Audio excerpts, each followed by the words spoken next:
नमस्कार दोस्तों, एक बार फिर स्वागत है आपका आपके अपने चैनल साइंस ग्रुप बलवंत पे। मैं बलवंत सराण आपका स्वागत करता हूं इस चैनल पे। बहुत ही बढ़िया तरीके से यहाँ पे आपको इलेक्ट्रिकल की थ्योरी मस्त तरीके से पढ़ाई जा रही है। आ जाइए, और बिल्कुल फ्री, कोई भी पैसा आपसे नहीं लिया जाएगा।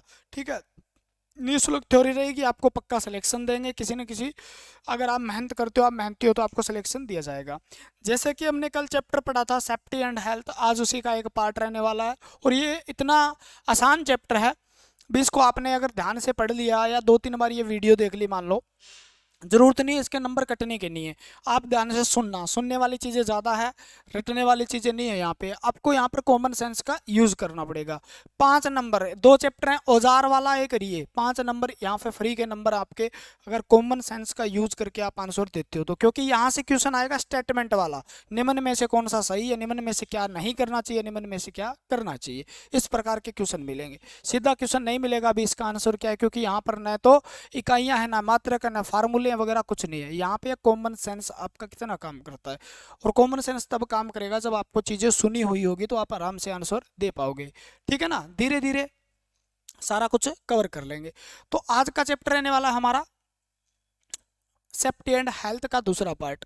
वीडियो लंबी जा रही है, सिलेबस जल्दी करवा दूंगा, टेंशन मत लेना आप, आपका सिलेबस हो जाएगा। जैसे कि आप देख पा रहे हो, ठीक है ना, आपने कभी भी देखा होगा, कभी भी सबसे पहले अगर कि कोई मतलब एक्सीडेंट हो जाता है, दुर्घटना की हम बात कर रहे थे, एक्सीडेंट जब हो जाता है तो एक्सीडेंट होने से पहले सबसे पहले क्या दीजिए, सुनने की कोशिश करें। मैं बोलूँ ही बोलूंगा आज, ठीक है ना। आप मेरे को सुनने की कोशिश करें, एक एक शब्द आपके दिमाग के लिए फायदेमंद होगा और आपके पेपर के लिए इंपॉर्टेंट होगा। ठीक है, तो मेन चीज क्या है देखो, जब भी कोई दुर्घटना हो जाती है, किसी को चोट लगती है, मान लो चोट लगने से क्या होगा, बंदे को दिक्कत आएगी, कोई चोट लग सकती है उसको, दुर्घटना होने पर उसकी सांस बंद हो सकती है, उसको खून आना शुरू हो सकता है, उसके मतलब नाक से खून बह सकता है, मतलब त्वचा से बह सकता है, उसको चोट किसी प्रकार की, दम घुट सकता है। तो ऐसी प्रकार के लिए हमें क्या करना पड़ता है कि हर जगह जहाँ दुर्घटना होने की संभावना है वहाँ पे एक फर्स्ट एड रखी जाती है, यानी प्राथमिक उपचार। प्राथमिक उपचार क्या होता है, सबसे जरूरी होता है, कंपलसरी होता है, क्योंकि प्राथमिक उपचार एक ऐसा उपचार है जो रोगी की जान बचा सकता है। जान बचाने में सबसे बड़ा योगदान रहता है। डॉक्टर तो बाद में पहुंचेगा, डॉक्टर के पास पहुंचे ही ना बंदा पहले ही मर जाए तो क्या होगा। ठीक है ना, तो यानी प्राथमिक उपचार वो उपचार है जो बंदे की जान बचा सकता है, किसी पीड़ित की जान बचा सकता है दुर्घटना के बाद। ठीक है, इसीलिए अगर 30 मिनट तक जो प्राथमिक उपचार जो दिया जाता है वो गोल्डन हावर के नाम से जाना जाता है। यानी क्या माना जाता है उसको, ये एक बहुत ही उसका गोल्डन, गोल्डन का मतलब हो गया स्वर्ण, हॉर का मतलब घंटा, यानी स्वर्ण घंटा उसको कहा जाता है। अभी वो आदमी की जान बचाने में बहुत ही सहायक होता है। बाद में इतना ज़्यादा चोटिल हो गया तो बात अलग है, लेकिन अगर वहाँ पर सही से सीपीआर दे दिया जाए, बीएलएस जो होता है, एबीसी होता है, सही से श्वसन करवा दिया जाए तो बंदा बच सकता है। उसके लिए हमें कुछ चीज़ों की आवश्यकता पड़ती है। जहाँ दुर्घटना होने की संभावना, जैसे बस वगैरह, बस स्टैंड वगैरह, रेलवे स्टेशन वगैरह, रेल के अंदर, यानी अनेक जगह वहाँ पर एक रखी होती है फर्स्ट एड किट। क्या रखी होती है, फर्स्ट एड किट रखी होती है। तो फर्स्ट एड किट के बारे में 2-3 क्वेश्चन आपसे बार बार पूछे गए हैं, तो इनको हम डिस्कस करते हैं। मैंने आपको बताया भी, ये फ्री के नंबर है। ठीक है, देखो फर्स्ट एड, इसका मतलब होता है प्राथमिक चिकित्सा या प्राथमिक उपचार देना। ठीक है, एक्सीडेंट के बाद आवश्यक उपचार हेतु प्राथमिक उपचार आवश्यक होता है, यानी जब भी बंदे को डॉक्टर के पास लेके जाएगा उससे पहले जो उपचार है वो प्राथमिक उपचार, डॉक्टर से पहले आपके द्वारा या किसी नॉर्मल से जानकार बंदे द्वारा दिए जाने वाला उपचार क्या कहलाता है, प्राथमिक उपचार कहलाता है। डॉक्टर तो अपना पूरा का पूरा ट्रीटमेंट देगा, मेन ट्रीटमेंट देगा, लेकिन उससे पहले आपके द्वारा या एम्बुलेंस के में जो बंदे होते हैं, या एम्बुलेंस में आप किसी को सांस देते हो, किसी तरीके से सीपीआर देते हो, वो प्राथमिक उपचार कहलाता है। ठीक है ना, गोल्डन आवर माना जाता है, यानी बंदे को चोट लगी, दुर्घटना हुई, दुर्घटना होने के बाद 30 घंटे, दुर्घटना होने के बाद 30 घंटे, जो प्रथम 30 मिनट है ना, वो उसके लिए क्या माने जाते हैं, गोल्डन आवर। यानी वो 30 मिनट ऐसे होते हैं जो सांस बचा सकते हैं बंदे के, यानी उसको मृत्यु से बचा सकते हैं। अगर उसके पास कोई बढ़िया सा जानकार बंदा हो जिसको फर्स्ट एड या मतलब प्राथमिक उपचार के बारे में जानकारी हो, किसी को सांस नहीं आ रही है, सीपीआर दे दिया, किसी की ब्लड सर्कुलेशन कम हो रही है, सीपीआर दे दिया, मुंह से सांस दे दिया, सेफर विधि, सिल्वेटर विधि, सारी विधि आज सिखा देंगे आपको, यानी आपको आनी जरूरी है। क्वेश्चन बिल्कुल कॉमन सेंस वाले होंगे, लेकिन आपको आने जरूरी है। फर्स्ट एड किट होती है, उसके ऊपर एक साइन होता है, किस चीज़ का साइन होता है, क्वेश्चन पूछ लिया जाए तो प्लस का साइन होता है, और उसका रंग कैसा होता है, लाल रंग होता है। बार बार पूछा गया क्वेश्चन है, फर्स्ट एड किट पे किस साइन नजर आता है, तो प्लस का साइन लाल रंग, यानी जमा का साइन किस में होगा, लाल रंग में नजर आएगा। तो वो किसकी किट होगी, first aid kit. First aid kit के अंदर क्या क्या होना चाहिए, कुछ मतलब दवाई वगैरह पिलाने के लिए, दवाई पिलाने के लिए, या उसको क्या पिलाने के लिए, पानी वगैरह पिलाने के लिए क्या होना चाहिए, गिलास की सुविधा होनी चाहिए। किसकी सुविधा होनी चाहिए, गिलास की। उसके अंदर कैंची होनी चाहिए, ठीक है ना, कैंची भी हो सकता है, कपड़े फाड़ने पड़ जाए या उसको मतलब इतना टाइट कपड़े हों, चोट वोट लगी हो, कपड़े खुले न, इस स्थिति में रोगी अपनी आप तो जान लगा नहीं सकता, कपड़े ना खोल पाए तो उसको काटना पड़े, या बैंडेज वगैरह काटने के लिए, या आपको पट्टी वगैरह काटने के लिए किसकी जरूरत पड़ सकती है, कैंची की, ठीक है ना। एक चिमटी होती है, स्वीजर जो बोलते हैं उसको, वो भी जरूरी है, ट्वीजर, ठीक है ना। और दस्ताने, पट्टी होनी चाहिए, ताप मापी यानी टेम्परेचर मापने के लिए, ये एस्प्रिन वगैरह होनी चाहिए आपको, डिस्प्रिन। और ये जो किसी को बुखार हो गया मान लो तो पैरासीटामोल वगैरह होनी चाहिए, सुई होनी चाहिए टांका लगाने के लिए, ठीक है। सेफ्टी पिन होनी चाहिए, साड़ी वगैरह में जो डालते हैं ना सेफ्टी पिन, ठीक है ना, वो सेफ्टी पिन कहते हैं उसको, साड़ी वगैरह में या पल्लू वगैरह वो रोकने के लिए डालते हैं, उसको सेफ्टी पिन कहते हैं। तो वो सेफ्टी पिन भी होनी चाहिए, भी इसकी भी जरूरत पड़ सकती है बैंडेज को रोकने के लिए या पट्टी को रोकने। विटाडीन होनी चाहिए, मतलब चोट वोट लगी है तो उसको आराम से विटाडीन लगा दे। स्प्रिट अमोनिया होनी चाहिए, डिटोल, याद ना रहे कोई दिक्कत नहीं है, आपको बस पढ़ लेना एक बार, याद रखने की जरूरत नहीं है। मैंने क्या कहा, याद रखने की कोई चीज़ जरूरत नहीं है, मेन चीज़ है याद रखना इसको है। यहाँ पर 2 क्वेश्चन इंपॉर्टेंट है, इसको याद रख लेना, बाकी ये चीज़ें आप देख सकते हो। और मैंने जब जब करवाया ना आपको तो यही कहा है, भी कुछ चैप्टर तो ऐसे हैं जो बिल्कुल आसान है, ठीक है। बैंडेज होनी चाहिए, पैड वगैरह है, देखो ये सारी चीज़ें आपको दी है, थर्मामीटर वगैरह दिया हुआ है, आप देख लो इसको, ठीक है। इस पे नाम भी लिखे हुए हैं, बैंडेज है, सीजर है, ट्वीजर है, ये वगैरह वगैरह वगैरह, ग्लोव्स वगैरह है, ठीक है। लेकिन ऐसा क्वेश्चन आपसे पूछा नहीं जाता। विटाडिन वगैरह के लिए पूछा जा सकता है, विटाडिन होनी चाहिए क्योंकि चोट लगे, तो पैरासीटामोल भी होनी चाहिए, इस प्रकार के क्वेश्चन आपसे पूछे जा सकते हैं। दूसरा आगे क्या पूछा जाएगा, BLS, ठीक है। जैसे कि आपने देखा भी किसी बंदे को क्या हो गया, दुर्घटना हो गई, किसी के साथ एक्सीडेंट हो गया, एक्सीडेंट किसी प्रकार का, रोड एक्सीडेंट हो गया, किसी प्रकार का एक्सीडेंट हो गया, बंदा गिर गया, सांस रोक गई, सांस भूल गया, वो ऐसे कहते हैं ना, या उसको करंट लग गया, करंट लगने के बाद बंदे की परिस्थिति अपने आप सांस लेने की नहीं रहती, या आपने जो प्राथमिक उपचार दिया यानी उसकी लाइफ को सपोर्ट करने के लिए, जिसको हम क्या कहते हैं, बेसिक लाइफ सपोर्ट कहते हैं, तो BLS नाम से जानते हैं। BLS को दूसरा नाम CPR कहते हैं, क्या कहते हैं, BLS को ही क्या कहते हैं, CPR कहते हैं, ठीक है ना। CPR और BLS में क्या फर्क है, तो BLS क्या है फुल फॉर्म पूछी गई आपसे बार बार, याद कर लेना BLS क्या है, ठीक है। CPR क्या है, व्यक्ति को बचाने के लिए किया गया सपोर्ट जो होता है ना, उसको क्या बेसिक लाइफ सपोर्ट कहते हैं। यानी व्यक्ति बचेगा, उसको बचाने के लिए आपने जो सपोर्ट दिया, उसको जो सपोर्ट का मतलब पैसे का सपोर्ट नहीं, वहाँ पे वहाँ ने आपने फिजिकली उसको क्या सपोर्ट दिया, यानी उसकी CPR कर दिया आपने, या उसको सांस दे दिया आपने, मुंह से सांस दे दी, मुंह से नाक से सांस दे दी, किसी विधि से सांस दे दी, उसकी चोट जो है उसको साफ कर दिया, उस पर तेल लगा दिया, या चोट पे पट्टी बांध दी आपने, ठीक है ना, इस प्रकार के, यानी उसको पैरासीटामोल दे दिया आपने, बुखार है तो एस्प्रिन, दर्द है तो उसको ये दे दी, तो इस प्रकार की चीज़ें देना ही क्या कहलाता है, क्या कहलाता है, बेसिक लाइफ सपोर्ट कहलाता है, ठीक है। व्यक्ति को बचाने के लिए किया गया कार्य सपोर्ट जो है वो है, ठीक है ना। इसके लिए 3 चीज़ें मुख्य होनी चाहिए, क्या होना चाहिए, एयरवे, ठीक है ना, ब्रीदिंग, ABC याद करेंगे, ABC आपसे पूछेगा BLS के अनुसार ABC का क्या मतलब है, A का क्या मतलब है, एयरवे, B का ब्रीदिंग, C का सर्कुलेशन। यानी यहाँ पर 3 चीजें आपको बताई गई है, बोलो जी क्या बताई गई है, बोलो जी बताई गई है, क्या बताई गई है, बताओ बताओ जल्दी जल्दी बताओ, ठीक है ना, बिल्कुल बेसिक सी चीजें हैं यार।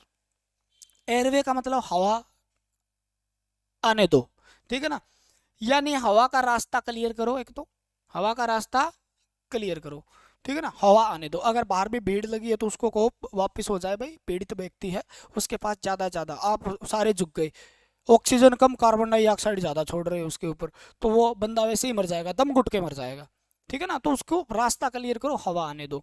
B का मतलब ब्रीदिंग, यानी उसको सांस का इंतजाम करो, अगर वो सांस नहीं ले पा रहा है, यानी उसकी ब्रीदिंग नहीं हो पा रही है, इनहेल एक्सेल जो होती है वो नहीं कर पा रहा है, तो उसको आप CPR वगैरह दो, या ऐसी चीज़ें दो, या मुंह से सांस दो, या मुंह से नाक से दो, या आप सल्वेटर या सेफर कैसी भी विधि अपनाओ, उसे सांस देने का इंतजाम करो, ठीक है ना। अगर बंदा पीड़ित है, तो पीड़ित की तो बात करें यहाँ पे, सर्कुलेशन, यानी आप क्या करो, बंदे की नाड़ी चेक करो, नाड़ी चेक करो, उसके अंदर देखो भी ये नाड़ी चल रही है नहीं चल रही, यानी हार्ट बीट चल रही है नहीं चल रही, नहीं चल रही है तो उस हार्ट बीट को सर्कुलेट करवाने के लिए, आप रेगुलेट करवाने के लिए उसके लिए कुछ ना कुछ इंतजाम करो, यानी सीपीआर दो। सीपीआर के बारे में बताएंगे, ठीक है ना। बीएलएस को हम सीपीआर कहते हैं। सीपीआर की फुल फॉर्म होती है सर्कुलेशन पल्मोनरी रेसुसिटेशन, ठीक है ना।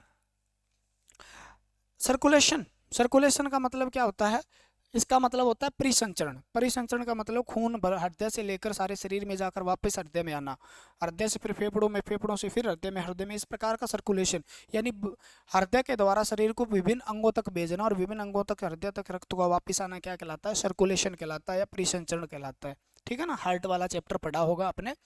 तो पल्मोनरी, पल्मोनरी मतलब पल्मोनोलॉजी बोल दो आप। पल्मोनरी किससे संबंधित है, पल्मोनरी फुफ्फुस को कहा जाता है, फुफ्फुस फेफड़ों को कहा जाता है, फेफड़ों से संबंधित है।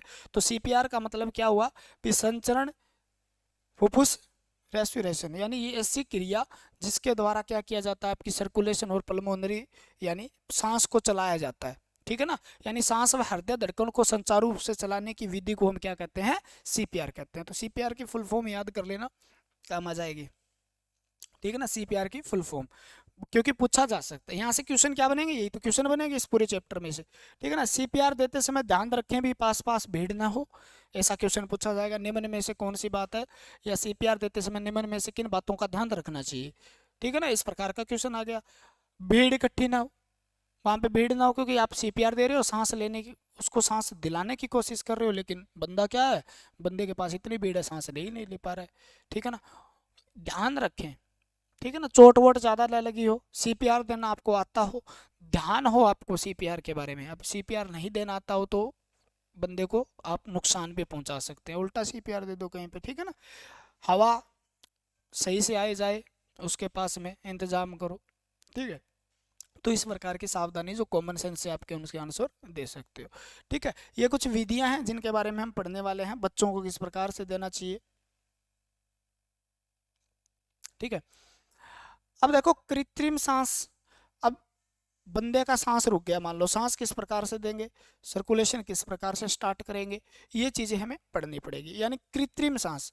अब किसी को चोट लग गई या किसी का हो गया एक्सीडेंट, एक्सीडेंट होने के बाद अब आप सांस नहीं ले पा रहा है, सांस भूल गया बेचारा, है ना, पीड़ित हुए, या सांस नहीं ले, ऐंठन की वजह से नहीं ले पा रहा है, या फेफड़े मतलब अपना कृतिक क्रिया भूल गए, या दिमाग में ज़्यादा चोट वोट लगी, इस तरीके से क्या हो सकता है, आपको बंदा क्या हो जाता है, सांस नहीं ले पाता।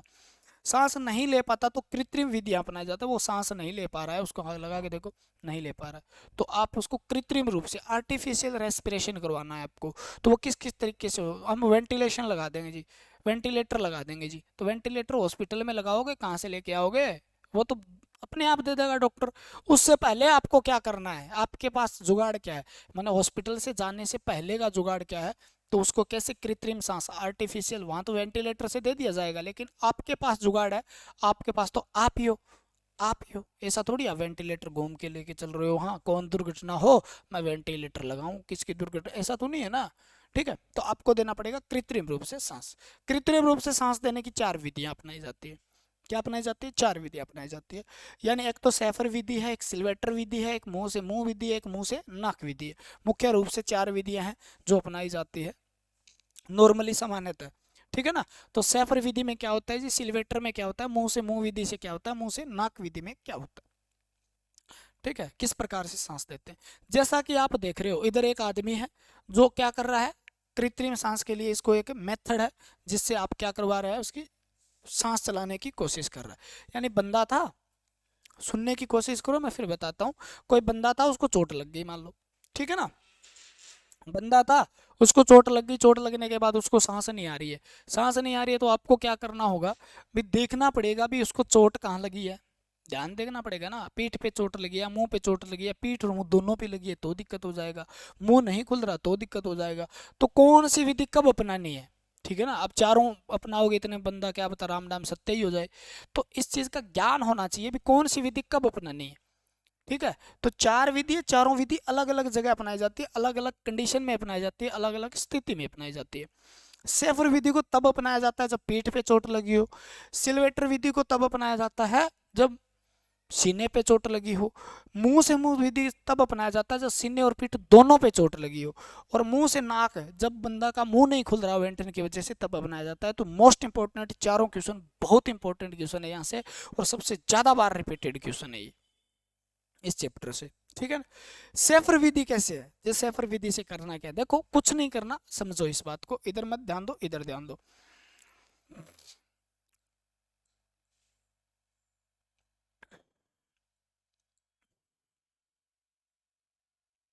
ठीक है, ये बंदा है, कौन सी विधि है, सेफर विधि है।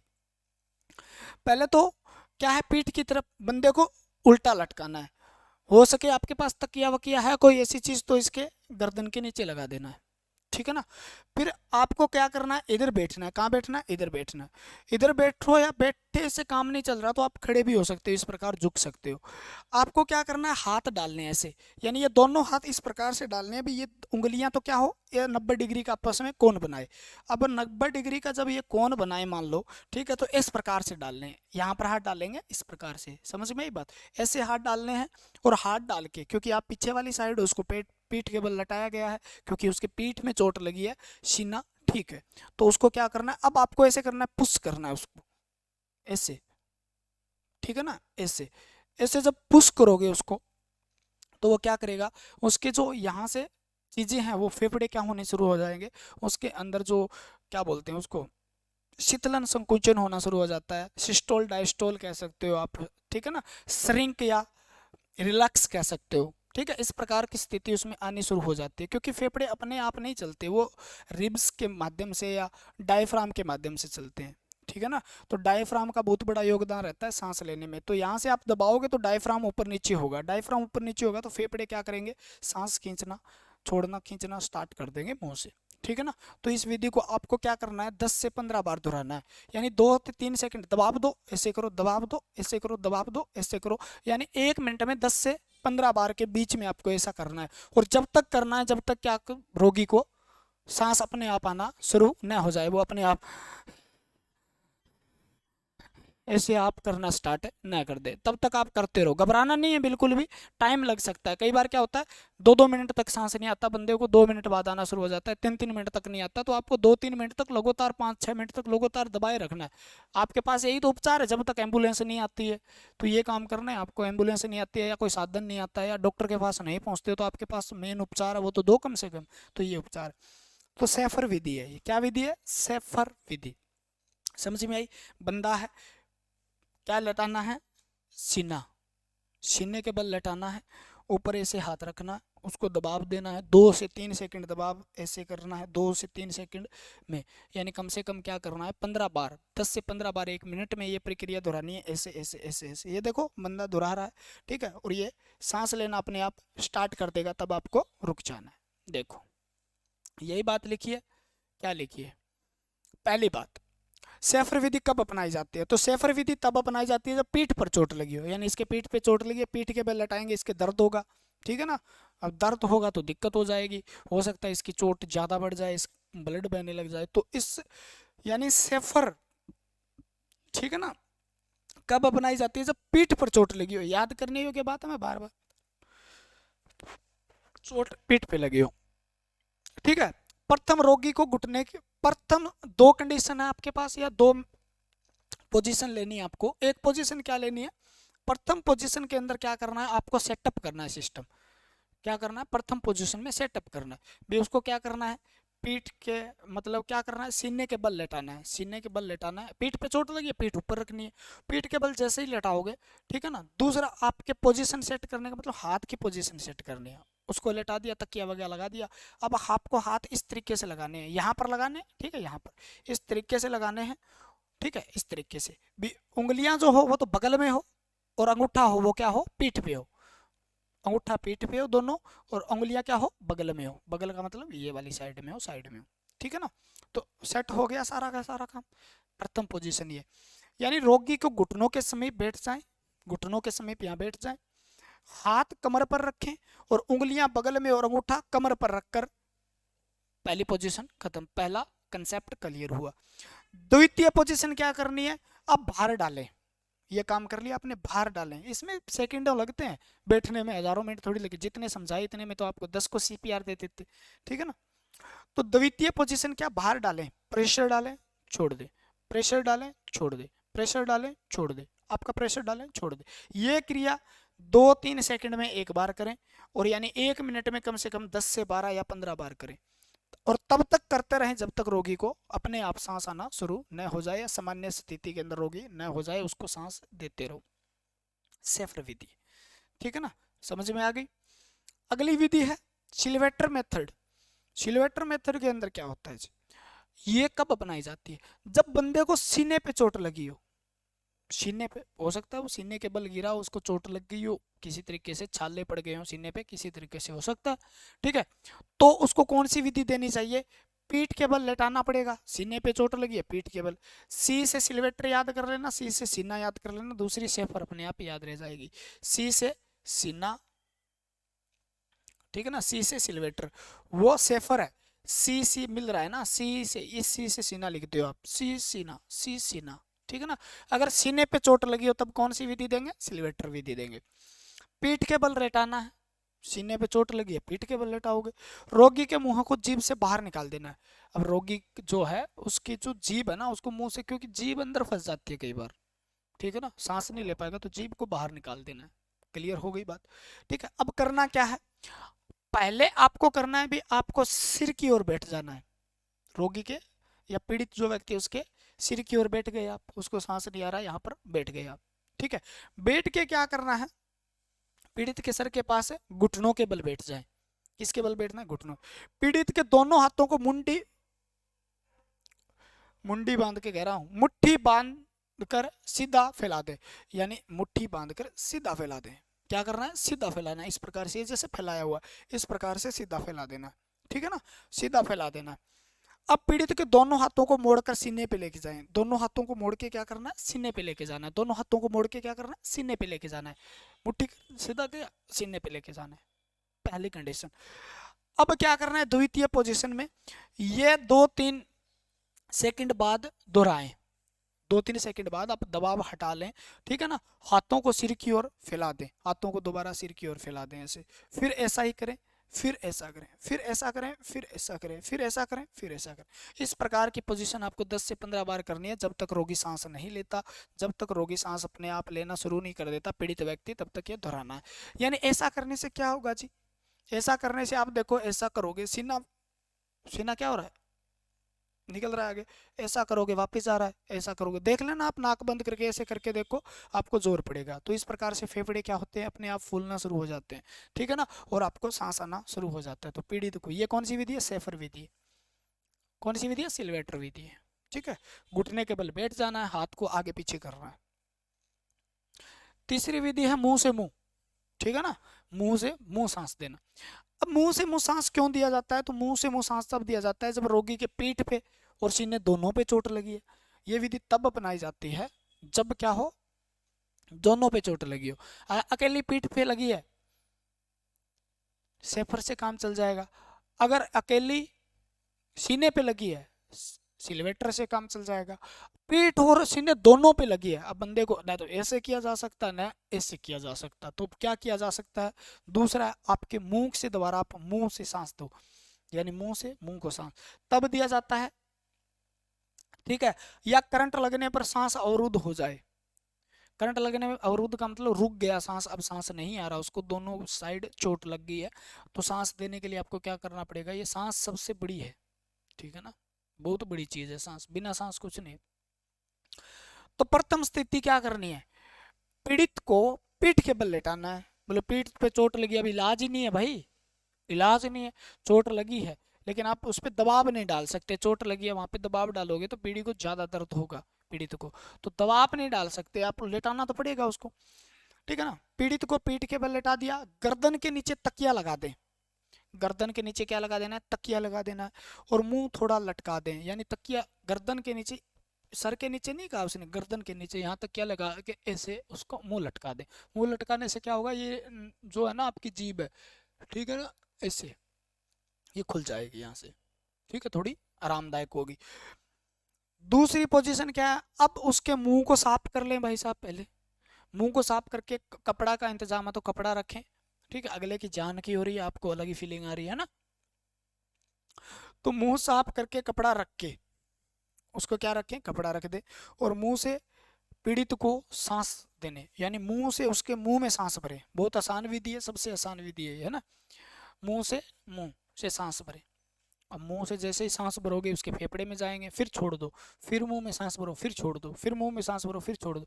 इस प्रकार से 10 से 15 मिनट करें, और 10 से 15 बार 1 घंटे में करोगे तो रोगी जब तक सामान्य स्थिति में नहीं आ जाता तो ये कार्य करते रहें, कार्रवाई बैठाते रहें, ठीक है ना, जब तक सामान्य स्थिति में न आए। पहले क्या करना है, गर्दन के नीचे तकिया लगाना है, उसको पीठ के बल लेटा देना है और मुंह थोड़ा सा लटका देना है। दूसरा क्या करना है, अब इसके मुंह के ऊपर मुंह रखना है, इस मुंह के ऊपर क्या रखना है, मुंह रखना है, और इसके अंदर आपको सांस, पूरी सांस ले लें पहले तो, आप तो ले लें कहीं आप वाली नहीं हो, ठीक है ना, और उसके मुंह में भर दें, फिर आप लें उसको छोड़ दें, आप फिर सांस लें, फिर इसके मुंह में। ये क्रिया कम से कम 10 से 15 बार करें 1 मिनट में। 1 मिनट में कितनी बार करनी चाहिए, 10 से 15 बार, चाहे सिलेवेटर हो, चाहे सेफर हो, चाहे मुंह से मुंह सांस देना हो, 10 से 15 बार दोहराएं, क्योंकि 16 से 18 बार सांस लेता है सामान्यतः व्यक्ति, ठीक है। तो क्या हो सकता है, सामान्य जब तक ना हो ये देते रहें भाई, ठीक है। तो ये है, ये रहा दूसरा, मुंह से नाक विधि, ठीक है ना, दिखाई तो दे रहा होगा ये।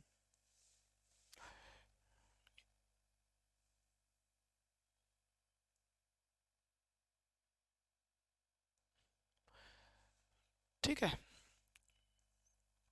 यहाँ पे रोगी है, ठीक है ना, प्रेम रोगी नहीं है, कहीं फीलिंग लो, क्लियर है। तो ये विधि है, ठीक है।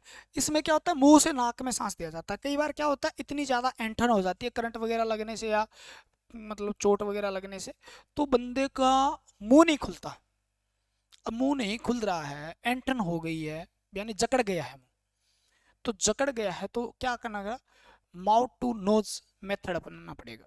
माउथ टू नोज यानी मुंह से आपका मुंह उसकी नाक में आपको सांस भरना पड़ेगा, ठीक है ना। ऐसी विधि को हम क्या कहते हैं, माउथ टू नोज विधि कहते हैं।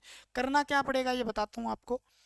वही काम है, प्रथम स्थिति क्या है, पीठ के बल लेटा दें, दूसरा गर्दन के नीचे तकिया लगा दें, पीछे वाला ही, और तीसरा गर्दन,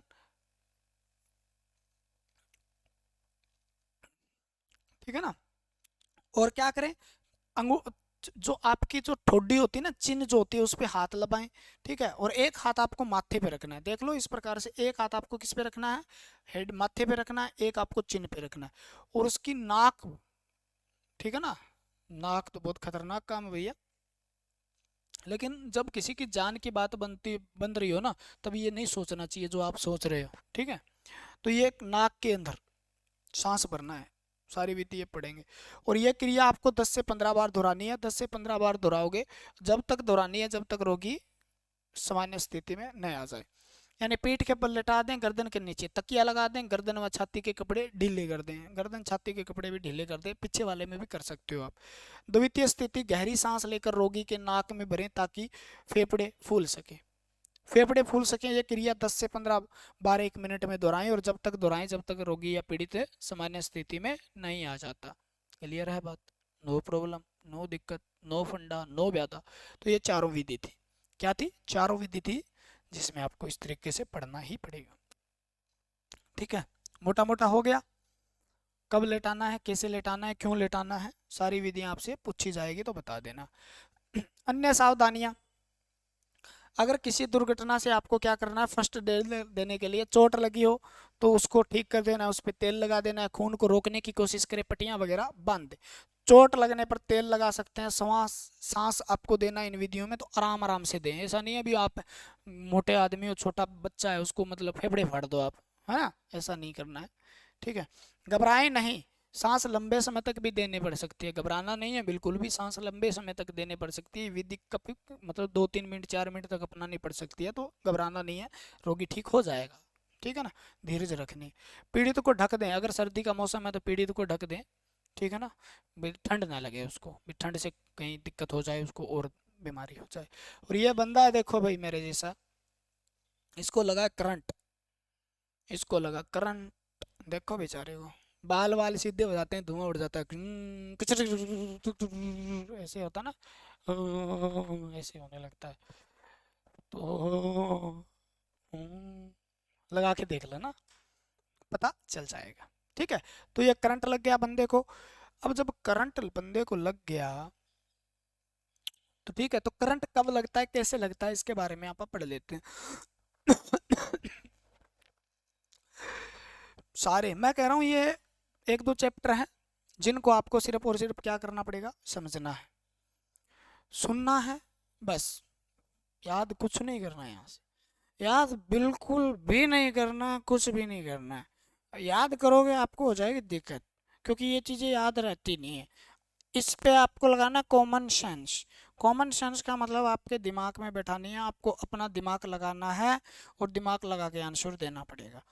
छोटी छोटी मोटी मोटी बातें मैं पढ़ा रहा हूँ, ये हो जाएगा अब 10 मिनट में आपका एक चैप्टर खत्म, ठीक है ना। और एक चैप्टर कल आ जाएगा, कल आ जाएगा, उसमें आप टूल वूल करवा देंगे सारे, जितना पढ़ा दिया उतना पढ़ देना, सारे क्वेश्चन ठीक हो जाएंगे टूल और इसमें से, ठीक है ना। क्योंकि आप इस तरीके से आपको इसको तरीके से पढ़ा देंगे, फालतू चीज़ें नहीं पढ़नी है भैया, फालतू चीज़ें बिल्कुल नहीं पढ़नी है रे, ठीक है ना। देखो इलेक्ट्रिक शॉक यानी विद्युत झटका कैसे लगता है, कभी आपने सुना है वोल्टेज की वजह से झटका लगता है या करंट की वजह से लगता है? सोच के देखो, जब तक आपकी बॉडी से करंट फॉलो नहीं होता, यानी जब तक बॉडी से करंट नहीं गुजरता, आपको झटका नहीं लगता है। झटका तभी लगता है जब करंट आपकी बॉडी से गुजरे। बोले अच्छा जी, ये बात है। आपने सोचा होगा भी जब चिड़िया होती है, चिड़िया चिड़िया बैठ जाती है, कबूतर बैठ जाता है, कोई भी मतलब तारों पे बैठ जाता है, उसको तो झटका नहीं लगता। क्यों नहीं लगा? कारण, क्योंकि उसमें वोल्टेज तो थी, करंट नहीं था।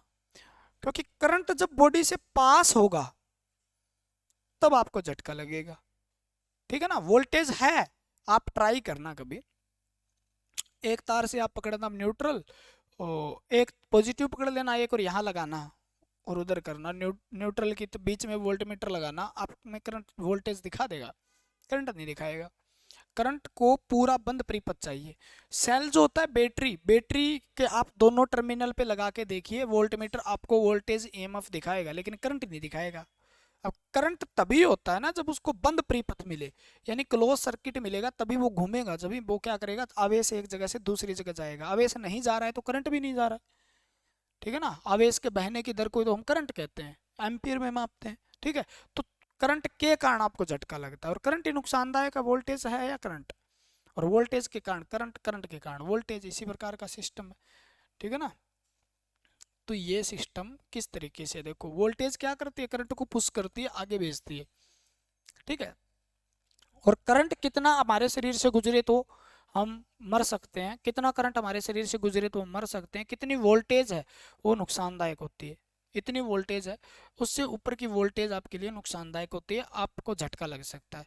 झटका लगने का कारण क्या जी, झटका क्यों लगता है बताएंगे, हम किस लिए बैठे हैं। कभी देखा होगा कबूतर नहीं मरता एक तार पे बैठ के, लेकिन जब वो पंख फैलाता है ना ऐसे ऐसे, जैसे दूसरे तार के भिड़े, कबूतर पट पटाखा बोलता है, नीचे आता है खड़खड़ खड़, तो वो दोनों तारों को भिड़ गया भाई, तो ऐसे ही दोनों तारों को टच हुआ, करंट ऐसे गई, करंट गई, पटाखा बोल गया भाई, ठीक है ना। अब देखो करंट अगर 90 वोल्ट से ज़्यादा है तो आपके लिए वो खतरनाक हो सकती है। कितने वोल्ट से ज़्यादा खतरनाक मानी जाती है? 90 वोल्ट से ज़्यादा है, याद रखना, क्वेश्चन आएगा सीधा सीधा। मानव शरीर के लिए कितनी वोल्टेज खतरनाक है? तो 90 वोल्ट से ज़्यादा, 90 वोल्ट से ज़्यादा वोल्टेज आपके लिए क्या है, खतरनाक है। क्लियर हो गई बात। झटका क्यों लगता है जी? झटका तब लगता है क्योंकि चाल, प्रकाश की चाल होती है 3 लाख किलोमीटर पर सेकंड, या 3 × 10⁸ मीटर पर सेकंड प्रकाश की चाल। बिजली की चाल, करंट की चाल भी कितनी होती है? 3 लाख किलोमीटर पर सेकंड। 1 मिनट में 3 लाख किलोमीटर, 1 सेकंड में 3 लाख किलोमीटर चली जाती है। 1 सेकंड में 3 लाख किलोमीटर, सोच के देखो 3 लाख किलोमीटर कितने होते हैं। यानी यहाँ से अमेरिका में बिजली छोड़े तो भी हम ऑन करते हैं, वहां कहेंगे आ गई, ठीक है ना। तो 3 लाख किलोमीटर का मतलब ही हो 1 सेकंड में 3 लाख किलोमीटर, हाँ जी।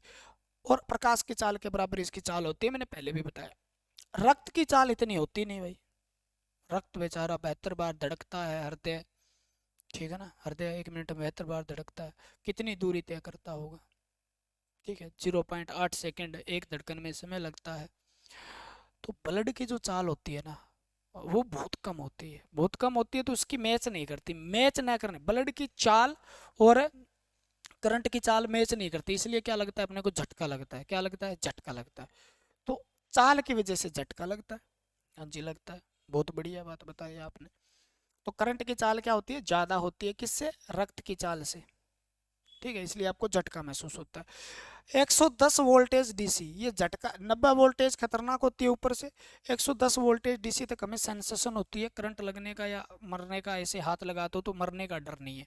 इसलिए जहाज वगैरह, ट्रेन वगैरह, वायुयान वगैरह, मेट्रो, मतलब करंट से बचने के लिए या मृत्यु या दुर्घटना से बचने के लिए कितनी वोल्टेज का प्रयोग किया जाता है, 110 वोल्टेज का।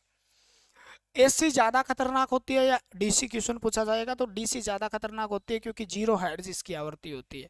ऐसे जी डीसी खतरनाक होती है, एसी नहीं होती। अब मैं कह रहा हूँ समान मान की बात करें तब, ठीक है ना, वोल्टेज 180, 110 वोल्टेज आप एसी लो, 110 वोल्टेज आप डीसी लो, तो दोनों में से कौन खतरनाक होगी, डीसी खतरनाक होगी। समझ रहे हो ना बात, समान मान के 110। मैं तो डीसी खतरनाक नहीं होती, घर वाले से लेके हम हाथ लगा लेते हैं जी, लेकिन जब बिजली वाले में लगाते हैं प्लग में तो वो ऐसे झटका देता है, ऐसे करवा देता है जी। तो उसका मतलब क्या है, समान मान का मतलब है, यहाँ समान मान का मतलब समान वैल्यूज हो, यानी अगर आप 240 से डीसी के हाथ लगाते हो और 240 से एसी के हाथ लगाते हो, तो 240 डीसी फड़ा देगी आपको जल्दी है, क्योंकि उसके अंदर 0 हर्ट्ज की आवृत्ति होती है, आवृत्ति 0 होने के कारण ज़्यादा खतरनाक होती है, डीसी छूटने का मौका नहीं देती।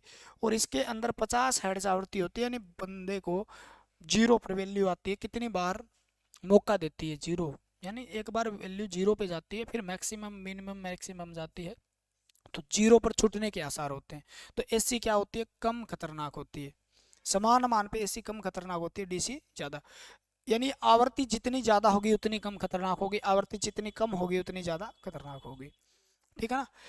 कितने एम्पियर करंट है मानव के लिए मतलब मौत का कारण बन सकता है, तो 1 एम्पियर कारण, 1 एम्पियर करंट भी मानव की मौत हो सकती है।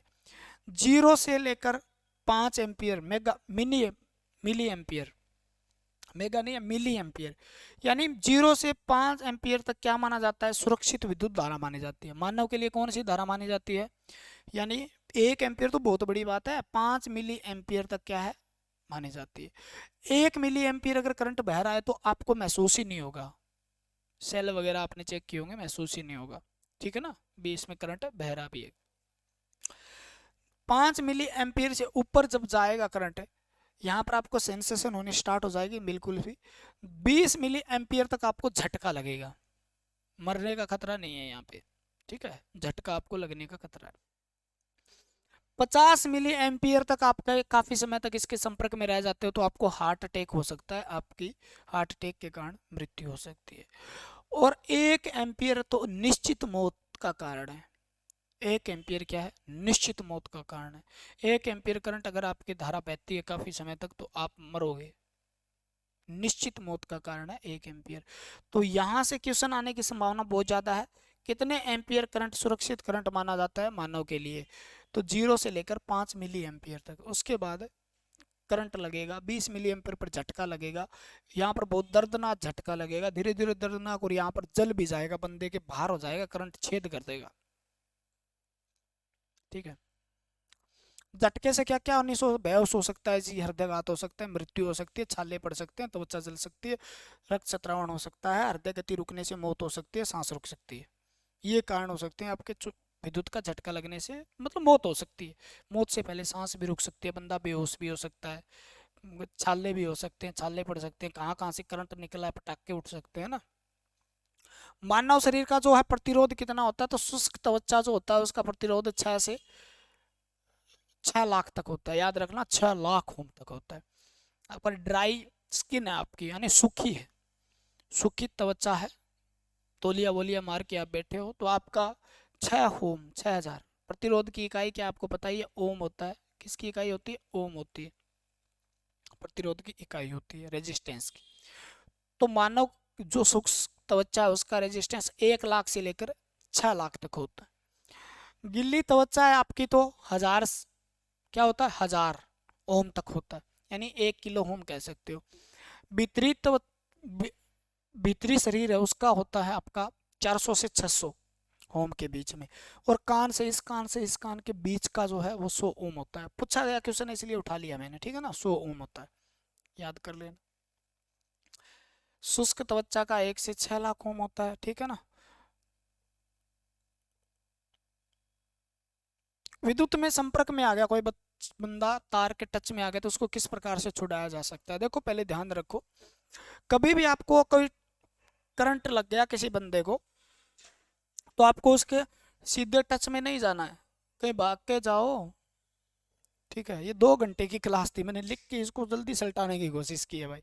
अब लिख लिख के आपको बताता बहुत टाइम लगता, और इतना बता भी नहीं पाता है ना। तो मेन चीज क्या है जी, मेन चीज ये है, जब किसी बंदे को करंट लग गया जी, बोले लग गया जी, अब वो तार के चिपका हुआ है, मोटर के चिपका हुआ है, तो उसके पास नहीं जाना है, कहीं बहादुरी दिखाओ मैं बलवान, ठीक है ना, ऐसे करके हटा दूंगा। जैसे आप हाथ लगाओगे आपका शरीर काम करना बंद कर देता है, और उससे पहले आप मरोगे, ठीक है ना। यानी आगे 10 बंदे हैं, पहला बंदे से लेकर लास्ट वाला पहले मरेगा, ध्यान रखो। आपके पीछे कोई और टच करता है वो मरेगा, उसके टच करता है वो मरेगा, यानी वहां से मरना स्टार्ट होगा, ठीक है ना। तो ऐसा नहीं करना कभी भी, किसी को करंट लगते देखते हो आप कभी भी, ऐसा ना हो। लेकिन देखते हो तो उसको क्या करना है, पहले जो मोटर है उसका तार निकाल दो। मोटर का क्या करना है, तार निकालना है, स्विच ऑफ कर देना है, स्विच ऑफ करके तार निकालना है। अगर ऐसा संभव नहीं है तो मेन स्विच ऑफ कर दो। अगर मेन स्विच ऑफ करना भी संभव नहीं है तो अपना एक बांस उठाओ या लकड़ी उठाओ, सूखी लकड़ी या रबड़ की कोई भी पाइप हो, ठीक है, वो उठाओ, उससे उसके हाथ वगैरह जहाँ टच हुआ वहां पे मारो, अरे हड्डी वड्डी टूट जाएगी, कोई दिक्कत नहीं है, सद जाएगी भाई, बढ़िया हो जाएगी, ठीक है ना। भी इलाज नहीं है, या ऐसा औजार लो भी उसको धक्का मार के दूर कर दो, ठीक है, लकड़ी वकड़ी से दूर कर दो, आप टच में न आओ, नहीं तो आप भी मर सकते हो, वो तो मरेगा मरेगा, आप भी मरेगा, उसको लेके भी मरोगे आप, है ना। ठीक है, मेन स्विच नहीं बंद हो रहा है, मतलब ऐसा पॉसिबल नहीं है, तो आप ये कर सकते हैं, ठीक है। लकड़ी सूखी होनी चाहिए, कहीं आली लो, ठीक है ना, गीली लकड़ी लो और आपको हो जाए दिक्कत, तो दिक्कत, ठीक है, सूखी लकड़ी ले। उसके बाद ध्यान रखें थोड़ा सा, अगर पॉसिबल है तो उसे नीचे गिरने से बचाएं, ताकि चोट वोट कम लगे, क्योंकि पहले करंट लग गया चोट और लगी तो उसको 2 दिक्कत हो जाएगी और मरने की संभावना बढ़ जाती है, तो आप ध्यान रखें इस चीज़ का, ठीक है। उपचार क्या करना है उसका, उपचार ये कर सकते हो भी सांस चेक करें, अगर सांस नहीं आ रही तो सीपीआर दें, नाड़ी चेक करें, नाड़ी नहीं चल रही तो सीपीआर दें, ठीक है। पीठ पे चोट लगी है तो सेफ्र विधि से सांस दे, सीने पे चोट लगी है तो बोलो सीने में तो हमारे भी लगी है सर, ठीक है, तो सिलवेटर अपनी विधि अपनाओ, है ना। तो मुंह अगर बंद हो नहीं खुल रहा हो तो मुंह से नाक से सांस दे, और पीठ व सीने दोनों पे चोट लगी है तो मुंह विधि अपना के सांस देने की कोशिश करें, ठीक है ना। बोले जी सीने में तो हमारे भी चोट लगी है, हम क्या करें बताओ, आप पढ़ के नौकरी लग जाओ, सारे गाँव भर जाएंगे, ठीक है ना। और वो कहते हैं ना, क्या खाक मजा है जीने में जब दर्द ही ना हो सीने में, तो दर्द अच्छा है, ठीक है ना, जैसे दाग अच्छे होते हैं सर्फ एक्सेल की तरह दाग अच्छे होते हैं, दर्द अच्छा है। नहीं तो ये सोना बाबू, मोना बाबू, बाबू मेरे बाबू ने थाना थाया, ठीक है ना, वो प्यार आजकल तोतला भी हो गया है, ठीक है ना, मेरे बाबू ने थाना थाया, मेरे बाबू ने ये दिया, मेरे बाबू ने ये दिया, ठीक है ना, ऊ मिला बाबू लोला है ना।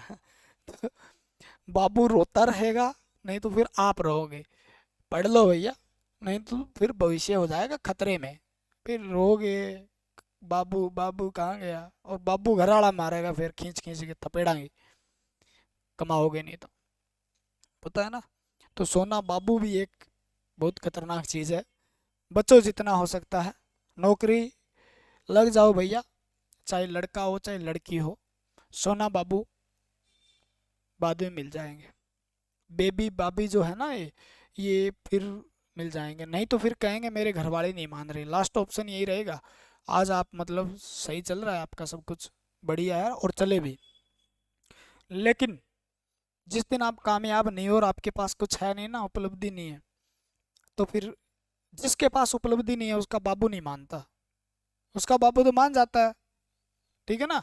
बिहार जाने के लिए मान जाता है, यूपी जाने के लिए मान जाता है, या कोई दूसरे स्टेट में जाने के लिए मान जाता है। लेकिन आपके साथ जो आने वाला है और आप कामयाब नहीं हो ना, तो अगले का बाबू नहीं मानता फिर, और मानता है तो अगला कोशिश भी नहीं करता, अभी क्या करेगा। फिर वो गाने पे डांस कर, नंगड़ा का ब्याह दी मैं तो नंगड़ा के ब्याह दी, वो करना पड़ेगा, फायदा क्या है। तो भैया अपना फ्यूचर सब देखते हैं, ठीक है ना। कितना भी अपना हो पहले अपना देखता है, तो वही बात है, कितना भी आपका अपना हो पहले अपना देखता है, तो वो पहले अपना देखेंगे, आपका क्यों देखेंगे, ठीक है ना।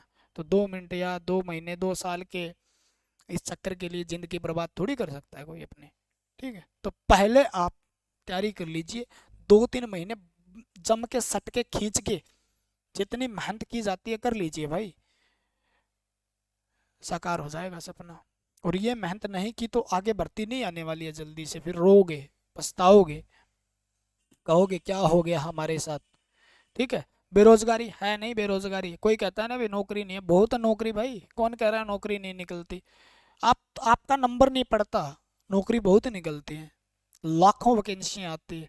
SSC, MTS, SSC CGL, SSC CHSL, railway, state government की, यूपीपीसीएल की, ठीक है, आईटीबीपी की, बीएसएफ की, सीआरपीएफ की, सीपीओ की, एसआई की, आरपीएफ की, ठीक है ना, सीआईएसएफ की, कितनी भर्तियां आती है बताओ। हर सेक्टर के अंदर भर्ती आती है, भर्ती बहुत आती है। लगते भी है, पढ़ने वाले लगते हैं, आपकी तरह घर बैठे रहेंगे और कहेंगे सर मेरे से तैयारी नहीं होती, मेरे को याद नहीं होता, तो भैया अगले से तनख्वाह भी नहीं दी जाती। आपसे याद नहीं होता तो अगले को ऐसा निठल्ला आदमी नहीं चाहिए जो आज याद नहीं कर सकता, वो कल को काम क्या करेगा कंपनी के अंदर, या कोई भी जॉब जहाँ पे लगा दिया वहाँ काम क्या करेगा। तो ऐसा निठल्ला, ये पेपर इसलिए थोड़ी लिया जाता है आपसे भी, आपको ये चीज़ें याद होनी चाहिए। कौन सफर वेदी पूछता है, मेरे से तो नहीं पूछी आज तक, 3 साल 4 साल हो गए मेरे को तो, मेरे को तो नहीं पूछा करंट कैसे बहता है, रजिस्टर कैसे, कैसा यूज होता है, कुछ नहीं पूछा आज तक। रियल में एक चीज जो आपने पढ़ के गए, एक चीज नहीं पूछी, आगे कभी नहीं पूछेंगे आपसे। आपको काम जहाँ करना है वो उन चीजों की नॉलेज होनी चाहिए, अनपढ़ आदमी भी कर लेता है, लेकिन वो इसलिए पेपर दिलवाते हैं भी आप एक्टिव कितने हो, आप में निर्णय लेने की क्षमता कितनी है, ठीक है ना। कोई दुर्घटना हो जाए उससे बचने के लिए आपके पास क्या क्या उपाय हैं, इसलिए वो आपसे मेहनत करवा के पेपर लेते हैं, ऐसा नहीं लेते पेपर। आपको मेहनती बनाते हैं, मेहनती हो तो फिर पेपर लेते हैं। काम तो वो भी कर लेगा, गारंटी शुदा बात है, कुछ पोस्टों को छोड़ के। डॉक्टर वॉक्टर की पोस्ट है उन पे तो मुश्किल है काम करना, मान लो पढ़ा लिखा चाहिए। अब बिजली में लाइन मैन लग गया, किसी को लगा दो आप, तारी तो बांधनी है, 4 दिन में सीख जाएगा, बांध देगा वो। आपको क्यों, आपको क्यों लेना है, आपको इसलिए लेना है क्योंकि आप एक्टिव हो, आप पढ़ के नौकरी लगे हो, पढ़ के नौकरी लगे हो मतलब आपने मेहनत की होगी, इसीलिए आपसे पेपर लिया जाता है, ठीक है ना। तो मेहनत करो, जितनी जम के करो, जितनी हो सके उतनी मेहनत करनी पड़ेगी भैया, क्योंकि कंपटीशन बहुत हाई है, नौकरियां बहुत है, लेकिन आप ले पाओगे नहीं ले पाओगे, मेन दिक्कत वहां पे है।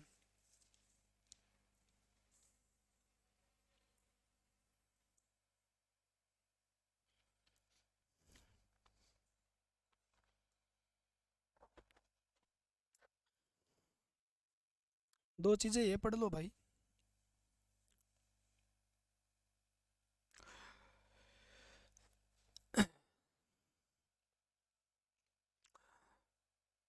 सुरक्षा एवं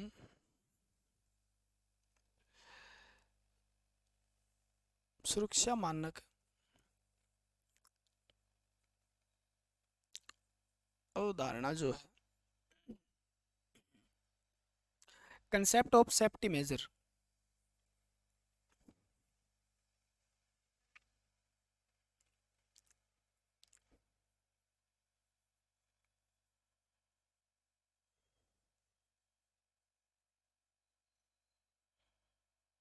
ठीक है।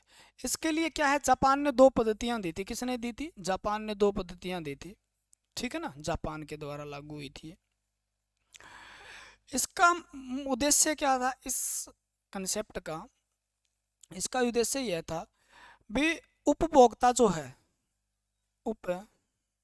उपभोक्ता जो है यानी कस्टमर जो है उसको अच्छा उत्पाद मिले, अच्छा उत्पाद उच्च क्वालिटी का मिले, उच्च गुणवत्ता का मिले, ठीक है ना। इस प्रकार उन्होंने क्या किया था, जापान ने कुछ दिया था। और सुरक्षा को ध्यान में रखते हुए अवधारणा प्रचलित है भी, उत्पाद का बिना नुकसान हुए कुछ इस ऑर्डर में उसको सेट किया जाए भी, ताकि नुकसान भी ना हो और उसका ज़्यादा ज़्यादा फायदा हो और ज़्यादा से ज़्यादा सुरक्षा मिल सके, ज़्यादा ज़्यादा सेफ्टी हो, कम से कम दुर्घटनाएं हो। उसके लिए दो पद्धति आपने देखी होगी, एक तो होता है 5S, ठीक है ना। क्या होता है, एक तो 5S आपने पढ़ा होगा, 5S, और एक 5E पढ़ा होगा, ठीक है ना। एक क्या पढ़ा होगा, 5E पढ़ा होगा। 5S का मतलब क्या है, यहाँ पर देखो आपने लिखा है और देख लो, जापान के अंदर थे लेकिन आपको जापानी याद नहीं करनी है, आपको याद करना है। देखो पहला एस क्या कहता है, पहला एस कहता है शॉर्ट, ठीक है ना। दूसरा एस क्या कहता है, देखो short in order, set in order, set in order, ठीक है, बताऊंगा इसका। तीसरा एस देखो क्या कर रहा है, साइन, ठीक है। चौथा एस क्या कर रहा है, स्टैंडर्डाइज, स्टैंडर्ड डाइज। और पांचवा एस क्या कहता है, देखो पांचवा एस कहता है सस्टेन, क्या कहता है, सस्टेन। अब यहाँ से क्वेश्चन क्या बनेगा, अरे यहाँ से बना हुआ क्वेश्चन है, तभी तो बता रहा हूँ भाई, क्या बना हुआ क्वेश्चन है जी। इसका मतलब क्या होता है, पहले का मतलब होता है छांटना, दूसरे का मतलब होता है सुव्यवस्था करना, तीसरे का सॉर्ट का मतलब सॉर्ट आउट करना, छांटना। दूसरे का मतलब होता है सुव्यवस्था करना, सुव्यवस्था करना। देखो सारी चीजें एक शब्द क्लियर करेंगे, चमकाना, ठीक है, मानकीकरण करना,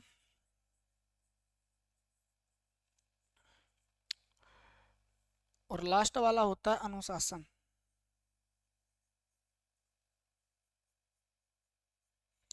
देखो भी कोई चीज लेते हो आप या फैक्ट्री के अंदर किसी प्रकार से हो, उसमें करना क्या है, आपको सबसे पहले क्या करना पड़ेगा, तो पहला स्टेप आपका जो होता है वो सॉर्ट करना है। सॉर्ट का मतलब छांटना है, कौन सी चीज आपके काम की है, कौन सी नहीं है, कौन सी काम की है, ठीक है ना। और इसमें क्या किया जाता है, कंपनियां निर्धारित करती है भी ये चीजें जो है वो छांट के भी ये फायदेमंद है, ये नुकसान है, ये आपका कबाड़ है, ठीक है। फैक्ट्री के अंदर जाते हो, कबाड़ को बाहर निकाल दिए, ये चाहने वाली चीज है, ये काम की चीज है, ये काम की नहीं है, ठीक है। तो इसको क्या करना है, आपको सॉर्ट करना है, छांटना है, चीजों को छांट छांट के अलग करना है भी, कौन सी चीज हमें काम आने वाली है, कौन सी नहीं आने वाली है, ठीक है ना। औजार वगैरह की बात करेंगे तब इसका जिक्र होगा, तो मैं यहाँ सोचा मैंने पढ़ाई देता हूँ, ठीक है।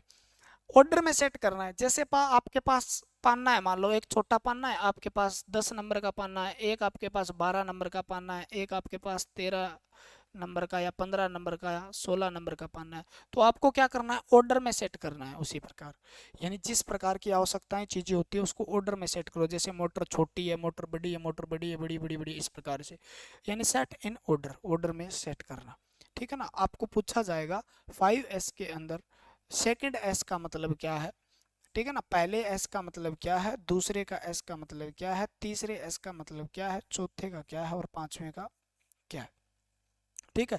साइन का मतलब पुर्जे उर्जे आप चमका के रखो, साफ रखो, सुथरा रखो, साइन एंड क्लीन यानी चमका के रखो। यहाँ पर ये चित्र भी बनाया होगा, जैसे चमका के रखना। स्टैंडर्डाइज का मतलब क्या है, स्टैंडर्ड का मतलब होता है मानक, मानकीकरण यानी उसकी यूनिट वगैरह जो होती है, उसकी मात्रक है, किस प्रकार के काम का है ये, ठीक है ना, मानक पद्धति को अपनाना पड़ेगा। सस्टेन अनुशासन के अंदर, ठीक है ना, अनुशासन, अनुशासित तरीके से वहाँ काम करो और तभी तो बढ़िया तरीके से वो सेटअप हो पाएंगे। बस इतना ही। तो 5S का मतलब आपको जानना है, छांटना मतलब होता है, पहले का सुव्यवस्था करना होता है, चमकाना होता है, मानकीकरण अनुशासन होता है, बस, ठीक है ना, ज्यादा इसको हम पढ़ेंगे भी नहीं। 5E का मतलब क्या होता है? 5E का मतलब है तो इंगेज होता है। क्या होता है? इंगेज होता है। इंगेज का मतलब होता है, यहाँ दिखाई दे रहा है क्या?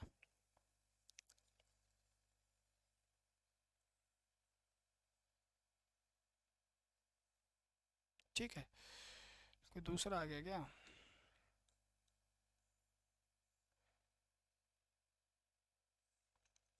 ये कोई और ही आ गया भैया, अलग जगह ही आ गया ये तो। 5E का मतलब क्या होता है इस सिस्टम में?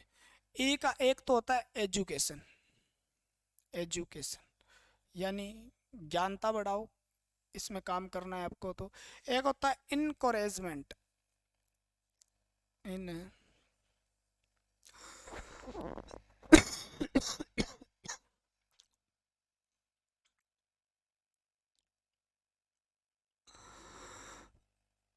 स्पेलिंग देख लेना भाई।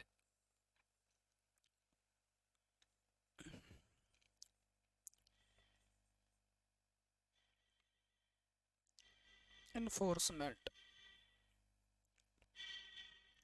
इंजीनियरिंग, भाई यार बस अब तो रहा ही नहीं।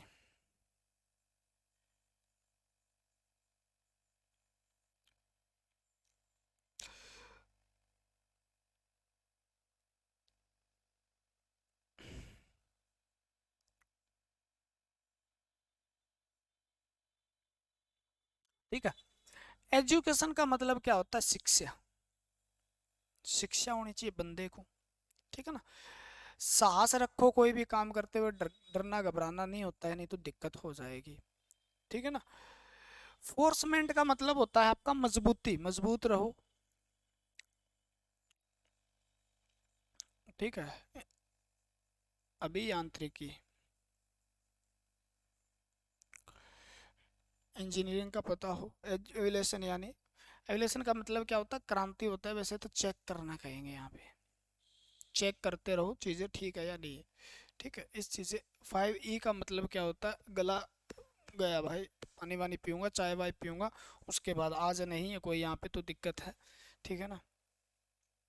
नहीं तो चाय पी लेते हैं ना भाई। ठीक है, बस इतना ही बढ़ाएंगे आज भाई। गला गया काम से हो जाएगा। तो ये सारी चीज़ें आपको पढ़ लेनी है बस।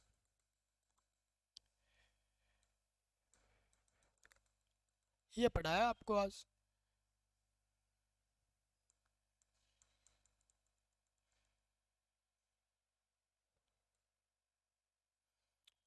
ठीक है, तो भाई कमेंट वोमेंट कर दिया करो, अगर बढ़िया पढ़ा रहे हैं तो कोई दिक्कत है नहीं। कुछ नहीं जाने का आपका, किसी का भला हो जाएगा, आपका भी हो जाएगा। ठीक है, आज के लिए फिर इतना ही। जय हिंद, जय भारत। मिलते हैं अगली वीडियो के साथ। भगवान आपका भला करे, जल्द से जल्द आपको एक सरकारी नौकरी मिले और ज़्यादा से ज़्यादा आपको प्यार मिले। ठीक है, लव यू टू ऑल।